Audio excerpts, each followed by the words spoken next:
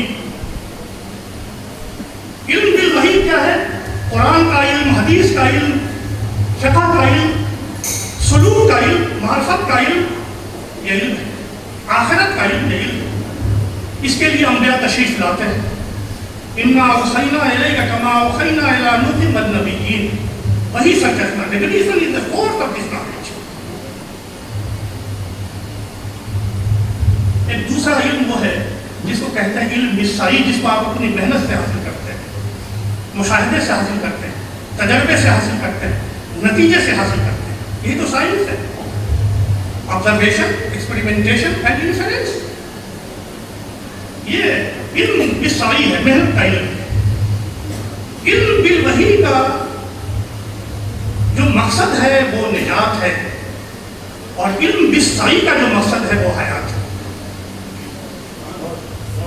علم بالسعی کا جو مقصد ہے وہ حیات ہے، زندگی آپ بہتر کیسے گزرے، اور علم بالوحی کا مقصد ہے کہ نجات ہے، کہ آخرت میں آپ اللہ کی رضا کیسے حاصل کریں۔ علم بالوحی سے جب آدمی محروم ہو جاتا ہے تو بھیڑیا ہو جاتا ہے۔ دیکھنا ہے تو امریکہ کو دیکھ لو، کیسا بھیڑیا بنا ہوا ہے، پورے مسلم ممالک کو برباد کر دیا۔ علم بالوحی اس کے پاس نہیں آئی، اور علم بالسعی سے جب انسان محروم ہوتا ہے تو بھیڑ بکریوں میں تبدیل ہو جاتا ہے۔ دیکھنا ہو تو عربوں کو دیکھو کس طرح بھیڑ بکریوں میں تبدیل ہو چکے، اسرائیل ان کو کاٹ کاٹ کے کھا رہا ہے۔ ہم کو تو دونوں علم حاصل کرنا ہے۔ تو یہی عراق ہے کہ جس نے یہ کشتی علم کا سلسلہ شروع کیا تھا کہ وہاں تک پہنچ جائیے۔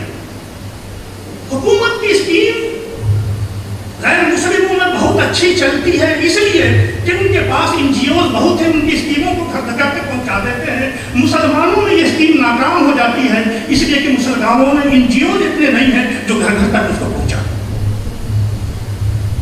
میری بات سمجھ میں آ رہی ہے آپ لوگوں کے؟ تو کیا تم میں کچھ دیوانے نہیں اٹھیں گے ان کی طرح، جن میں جنون ہو کہ گورنمنٹ کی جو بھی اسکیم ہے ہم مسلمانوں تک پہنچا کر کے دیں گے؟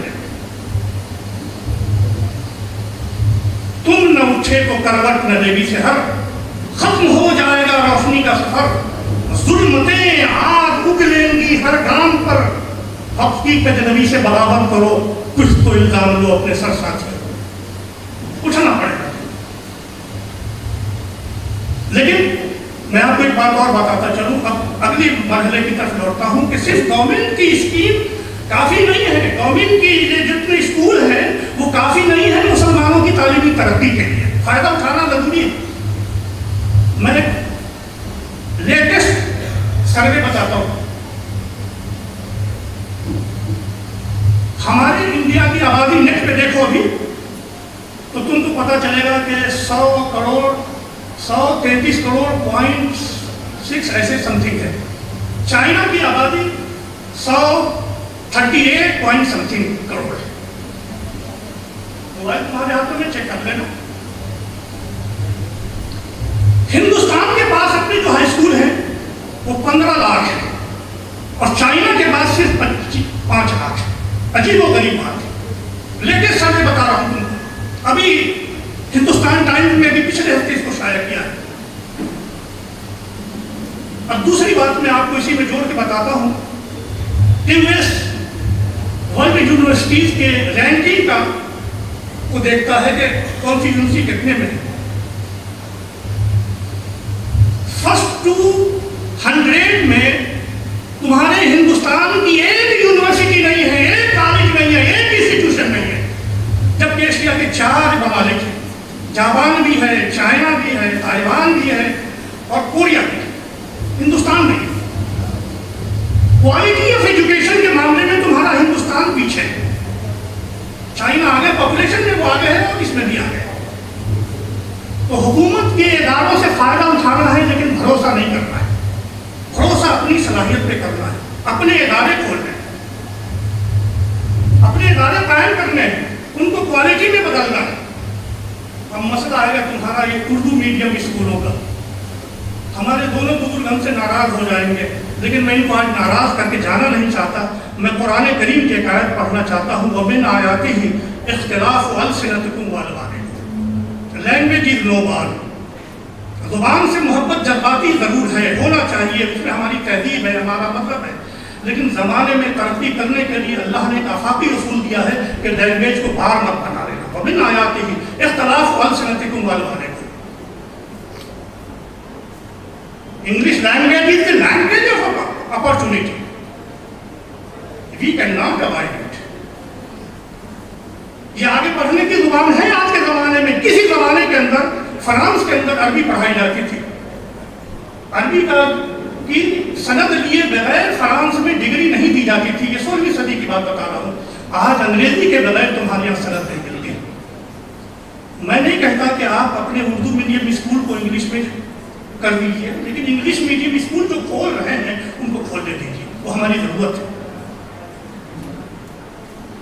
آپ اردو میڈیم اسکولوں میں ایکسٹرا کلاسیں لیجیے، آپ الگ سے ٹیچر مقرر کیجیے کہ یہ زبان ان کی بہتر ہونی چاہیے.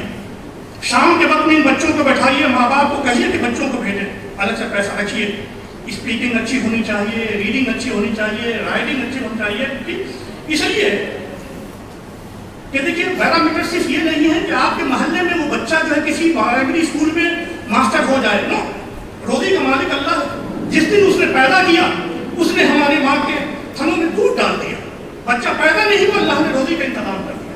یہ اس کی قدرت کام ہے. وَمَا مِن دَابَّةٍ إِلَّا عَلَى اللَّهِ رِزْقُهَا. جو پیدا ہوا ہے اپنا رزق لے کر کے جائے گا. لَن تَسْتَكْمِلَ نَفْسًا حَتَّىٰ تَسْتَكْمِلَ رِزْقَهَا. ہر خطبے میں آپ کا امام پڑھتا ہے کوئی جان دنیا سے جا نہیں سکتی جب تک اللہ نے جتنا رزق لکھا ہے وہ کھا نہ لے. آخری چاول، آخری روٹی، آخری بوٹی جب تک وہ کھا نہ لے دنیا سے جا نہیں سکتا. لن تموت حتیٰ تستکمل رزقها. سارے امام آپ کو خطبے میں پڑھاتے ہیں. ممکن نہیں ہے کہ آخری بوٹی لکھی ہوئی ہو، آخری روٹی لکھی ہوئی اس سے پہلے کوئی انسان مر جائے. ممکن نہیں ہے. اگر ایسا تم نہیں مانتے تو تمہارا ایمان نہیں ہے، تم مسلمان نہیں ہو. معیار کیا ہے؟ Research, education, employability, internationalisation. اس گلوبل دنیا کے اندر آپ کا معیار یہ ہوگا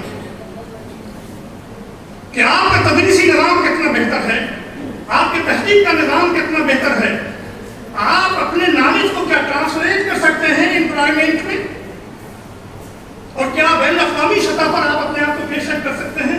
صرف اردو اور ہندی سے آپ بین الاقوامی سطح پہ نہیں پیش کر سکتے. چوگلے صاحب ایک بڑی جگہ پہ رہتے ہیں، قطر میں رہتے ہیں. پوری دنیا سے ایک رابطہ ہے، چھوٹا سا ملک ہے. میں تو سارے ملکوں میں جاتا رہتا ہوں، دیکھتا رہتا ہوں.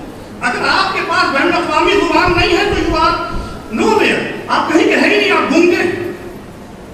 لہٰذا میں آپ کے سارے پرنسپل حضرات سے اگر یہاں ہوتے تو یہ گزارش کروں گا کہ آپ اپنے بچوں کو اپنی زبان کے ساتھ، کتاب کی زبان کے ساتھ ایک بین الاقوامی زبان ضرور سکھائیے تاکہ وہ محنت و مقابلے کی دنیا میں آ سکے.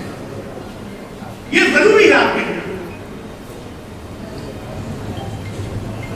آپ کہیں باہر جائیں، اپنے ملک سے باہر نکلیں تو آپ کو بھی انگریزی کے بغیر کوئی چارہ نہیں ہے. یا فرینچ جانتے ہو یا عربی جانتے ہو، کچھ نہ کچھ دوسری زبان، انٹرنیشنل زبان آپ کو جاننا ہے. لہذا اسکولوں کے ذمہ داروں سے میری ایک بہت جوانہ گزارش ہے کہ خدا کے واسطے اپنے بچوں کو کنفرم مت کیجیے، کھولیے ان کے ذہن کو، اور ان کو کھول. زمانہ اڑان دیکھتا ہے، زمین پہ بیٹھ کے کیا آسمان دیکھتا ہے. ملا ہے حسن تو اس حسن کی حفاظت کر، تمہیں ہم ہی نہیں سارا جہان دیکھتا ہے.